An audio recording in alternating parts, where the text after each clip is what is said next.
Kalian bangsa muridku, firman Tuhan berkata, ajarlah mereka melakukan segala sesuatu yang telah kuperintahkan kepadamu. Tidak ada lebih indah, lebih mulia, lebih berhikmat, lebih berkuasa, lebih hidup daripada firman Tuhan. Amin. Dan kita bersyukur kita sudah mulai mengenal firman Tuhan. Biarlah firman Tuhan hidup dalam hati kita, pikiran kita, mulut kita, perbuatan kita. Haleluya. Maka segenap jalan kita akan beruntung dan berhasil. Haleluya. Nah, puji Tuhan, saudaraku, terima kasih buat doa saudara-saudara sekalian. Kami sudah pulang dari Makassar dan Kendari, saudaraku. Haleluya, saudaraku. Pujilah Tuhan dan anugerah Tuhan. Kami mengadakan kebaktian kebangunan rohani kecil-kecilan, saudaraku. Tidak seperti yang di GOR sini, saudara. Kemudian seminar juga, saudaraku. Dan jiwa-jiwa dikuatkan, bahkan jiwa-jiwa diselamatkan, dan jiwa-jiwa juga disembuhkan. Di mana saja firman Tuhan yang benar ditaburkan, Tuhan meneguhkannya dengan kuasa dan tanda ajaib. Amin. Walaupun yang berangkat baru kami berempat, saudaraku. Saya, Ibu Munte, Vicky, dan Joyce, saudaraku. Yang penting yaitu kuasa Tuhan, urapan Tuhan hadir. Haleluya. Mereka sangat suka cita bertemu dengan kami. Sudah bertahun-tahun tidak bertemu. Kami pun sudah rindu sekali bertemu dengan mereka, saudara. Dahulu anak mereka masih kecil, sekarang sudah besar, saudaraku. Tuhan Yesus baik. Haleluya. Biarlah di mana-mana di kota-kota, saudaraku, seluruh Indonesia ini, tubuh Kristus dibangunkan. Amin. Haleluya. Saya percaya banyak dan semua kita pun akan dipakai Tuhan untuk itu. Haleluya. Nah, firman Tuhan hari ini berkata, jadikanlah mereka muridku. Jadi kita menjadikan murid. Tetapi terlebih dahulu kita semua harus menjadi murid. Barulah kita bisa menjadikan orang lain jadi murid. Murid Yesus, amin. Markus 3:13-15 saya bacakan. Kemudian naiklah Yesus ke atas sebuah bukit. Ia memanggil orang-orang yang dikehendakinya dan mereka pun datang kepadanya. Ia menetapkan 12 orang untuk menyertai dia dan untuk diutusnya memberitakan Injil dan diberinya kuasa untuk mengusir setan. Jadi dari mulanya siapa saja yang dipanggil Tuhan diberikan Tuhan kuasa mengusir setan. Haleluya. Saudara percaya bisa mengusir setan dalam nama Yesus? Tentu saja kita semua bisa mengusir setan dalam nama Yesus. Dan kepada setan tidak ada pilihan lain selain daripada angkat kaki dan pergi. Amin. Nah, untuk menyertai dia dan diutusnya memberitakan Injil.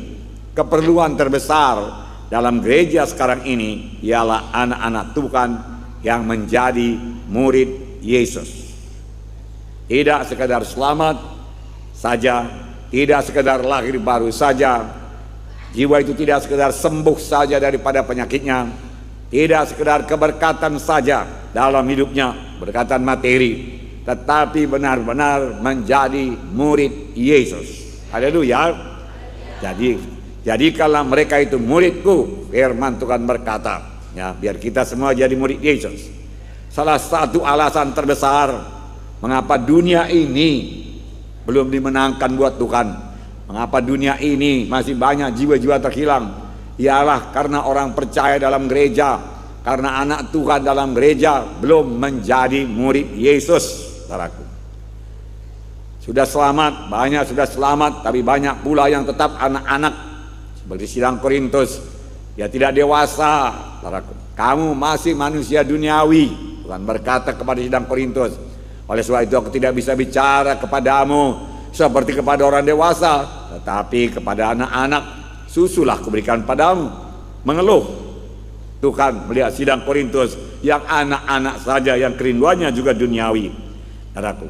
Jadi bukannya sekedar keberkatan sembuh, saudaraku, tetapi menjadi murid. Ada beda yang besar di antara kedua hal tersebut. Percaya artinya yaitu mengubah pendapatnya atau pikirannya. Misalnya dia mendengar Injil, lalu dia berkata, wah Injil yang benar, Tuhan Yesuslah satu-satunya juru selamat. Lalu dia menyerahkan hidupnya kepada Tuhan dan dia percaya pada Tuhan Yesus, menerima Yesus sebagai Tuhan dan juru selamatnya. Dia pun lahir baru jadi anak-anak Tuhan. Itu namanya percaya, lahir baru, saudaraku, menerima satu bibit kehidupan, kehidupan rohani, kehidupan Tuhan masuk ke dalam dia. Tapi masih merupakan satu bibit saja, saudaraku, bibit. Dan bibit itu bibit rohani, bibit kehidupan yang kita terima waktu kita lahir baru dari Tuhan, dari sorga, bukan dari manusia. Harus berkembang, harus bertumbuh dalam kita, teguh dalam kita, dan menguasai hidup kita. Janganlah bibit itu tetap bibit saja, tidak berkuasa, saudaraku, dan mudah dihimpit oleh segala kehendak daging manusiawi dan kehendak duniawi, saudaraku. Bibit itulah yang berkembang, bibit kehidupan rohani, lalu kita menjadi manusia rohani, saudaraku. Keinginan-keinginan rohani hidup dalam kita, saudaraku. Persekutuan kita dengan Tuhan bertambah indah, intim, dan hidup kita diserahkan sepenuhnya kepada Tuhan. Kita hidup mengangkat salib, dan seluruh hidup kita menyenangkan Tuhan, memberi buah kepada Tuhan. Itulah kehendak Tuhan. Amin. Jadi tidak cukup hanya menerima Tuhan sebagai Tuhan dan Juru Selamat pengampun dosa, bahkan sembuh daripada penyakit. Tidak cukup sekedar mulai ke gereja ikut training. Saudara, ke gereja, lama-lama ke gerejanya pun jadi kebiasaan-kebiasaan saja. Merupakan kewajiban pada hari Minggu, karena memang hari Minggu ya ke gerejalah. Memberikan persembahan juga, berikan persembahan ala kadarnya. Saudaraku, begitu saja. Bukan dari dasar hati, bukan dengan kerinduan yang sungguh-sungguh, saudaraku, kepada Tuhan Yesus, bukan dengan ucapan syukur atas kebaikan Tuhan, bukan dengan kerinduan supaya bertumbuh terus dalam Tuhan, bertambah-tambah dewasa. Pada hari ini kita cek pertumbuhan rohani kita, saudaraku. Amin. Maju lebih jauh, jangan sekedar sampai berkat-berkat, jangan sekedar sampai sembuh saja, sampai damai, sukacita, dan berdoa saja. Berdoa bagus, saudaraku.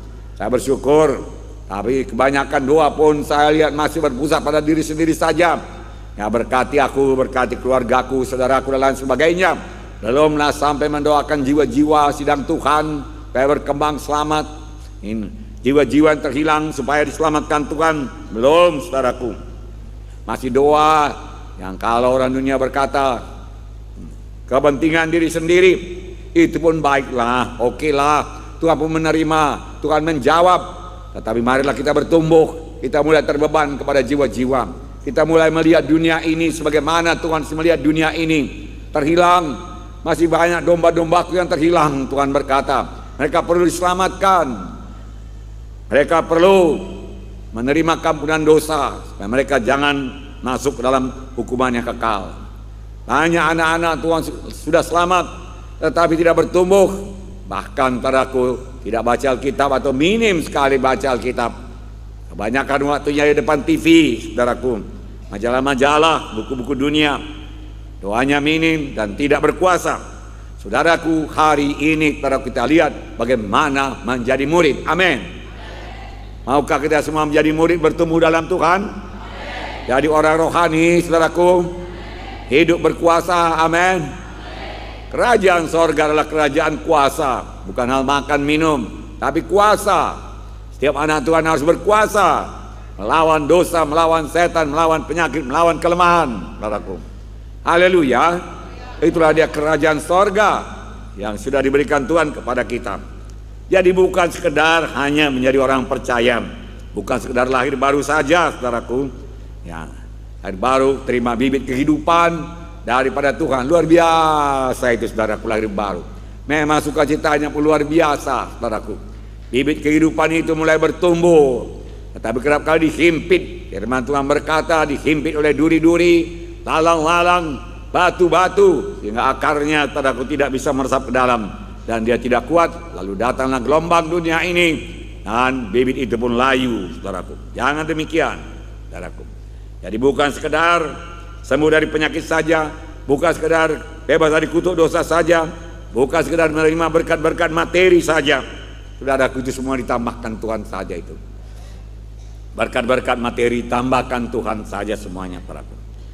Tetapi menjadi murid Yesus, menjadi murid Yesus yang memikirkan apa yang dipikirkan oleh Tuhan Yesus, yang terbeban kepada jiwa-jiwa yang terhilang, yang berdiri di celah pagar, lalu menarik jiwa-jiwa masuk dalam kerajaan sorga, yang tidak kompromi, saudaraku. Dia tidak akan mau kompromi. Bukan melakukan dosa dengan sembunyi-sembunyi. Pendeta tidak akan tahu, hamba-hamba Tuhan tidak akan tahu. Tidak, saudaraku. Dia terus terang, saudaraku. Dia tidak akan berbuat dosa lagi. Dia tidak mau kompromi. Dia tidak mau, saudaraku, menduka citakan Roh Kudus, saudara. Ibarat tentara dunia ini, mereka adalah bala tentara sorga yang tidak bisa dikalahkan, saudaraku. Apakah yang dimaksud menjadi murid? Menjadi murid adalah seorang yang menerima pengajaran gurunya, saudara, dan kemudian menyebarkan pengajaran gurunya kepada orang lain. Orang lain itu juga menjadi murid. Terima pengajaran dari Yesus, firman Tuhan benar adanya dan meresap di hatinya, mengubahkan dia, dan dia mau orang lain juga berubah. Orang lain juga bertemu dengan kehidupan yang seperti ini, karena hanya inilah hidup yang kekal. Lalu dia bawa berita kesaksian keselamatan dan memimpin jiwa-jiwa itu terus bertumbuh dalam Tuhan, menjadi murid Yesus. Itu namanya memberi buah kepada Tuhan, saudaraku. Itu kehendak Tuhan. Tuhan selalu melihat dunia yang terhilang ini, saudaraku. Begitu banyak lagi jiwa-jiwa yang terhilang. Sepanjang perjalanan kami, saudara, kami merasa kasihan kepada jiwa-jiwa yang bergumul buat kehidupan dunia ini, saudaraku. Saudara, dan dia tidak mengerti sama sekali mengenai hidup yang kekal, saudaraku, yang kekasih dalam nama Yesus. Pada waktu di dunia ini dia menetapkan 12 orang, tidak banyak, untuk menyertai dia dan bersama-sama dengan dia. Bersama-sama dengan Yesus. Semua kita berkata bersama-sama dengan Yesus. Saya mau senantiasa bersama-sama dengan Yesus. Memang itulah yang paling baik, saudaraku. Kami berjalan, saudaraku, bersama-sama dengan Yesus. Kalau engkau tidak beserta Tuhan, kami tidak berani buat KKR, Tuhan. Tidak berani, Tuhan. Tapi bersama-sama dengan Engkau, ajari kami, Tuhan. Kami banyak berkata-kata dengan Tuhan Yesus, saudaraku.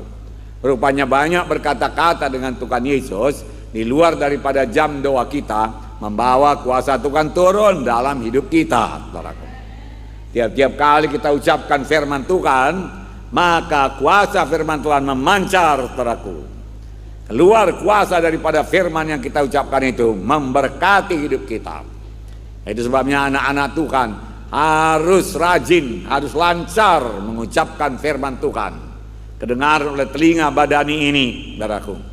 Tidak bisu, saudaraku. Tidak dalam hati saja. Tetapi kapan dia diucapkan, saudaraku, dia sebagai pedang roh.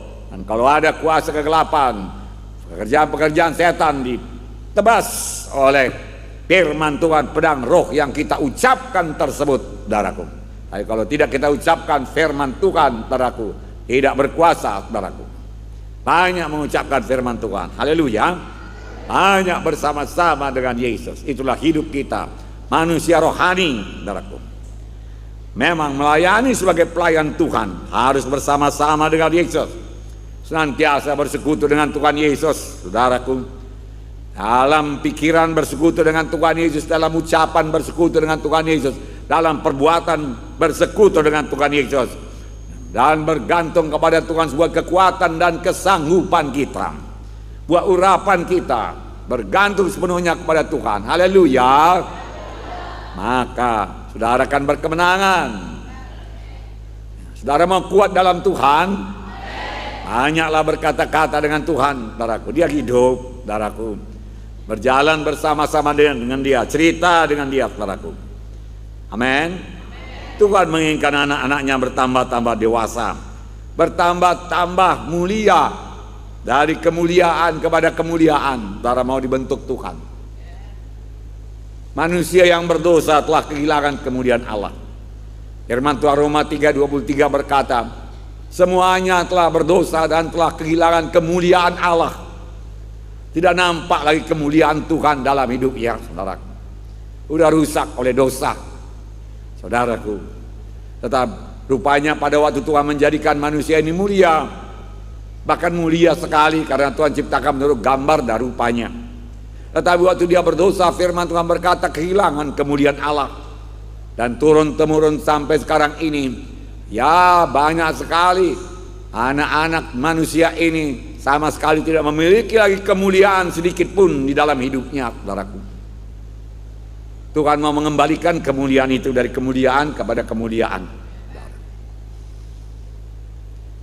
Step by step Tuhan membentuk kita bertambah hari bertambah mulia, saudaraku. Amin, saudara. Dengan firman Tuhan dalam hati kita, pikiran kita, ucapan kita, dengan roh Tuhan dalam kita, saudaraku, kita bertambah hari bertambah mulia, bertambah hari bertambah kudus, bertambah hari bertambah menjadi seperti Yesus. Jangan lupa kita ini pengantin Kristus, mempelai Kristus, saudaraku yang kasih dalam nama Yesus, yang dikasihi oleh Tuhan Yesus. Sebagai mempelai, sebagai pengantin tidak bisa anak-anak. Saya belum pernah memberkati anak-anak di gereja ini, saudaraku. Nah, saudaraku yang kasih dalam nama Yesus, yang dewasa lah, dewasa badaninya, dewasa rohaninya, saudaraku, yang memang layak membentuk rumah tangga, saling bisa mengerti satu sama lain. Demikian juga mempelai Kristus. Kita ini mempelai Kristus, pengantin Kristus, harus dapat menanggapi Tuhan Yesus, harus dapat berkata-kata dengan Tuhan Yesus. Seperti Musa, Tuhan mau memusnahkan bangsa Israel. Biarkanlah aku Musa, dia katakan, biar aku musnahkan ini bangsa yang tegar tengkuk, dan aku akan bangkitkan keturunan baru daripada. Musa melunakkan hati Tuhan. Musa mengerti Tuhan. Musa sudah dewasa.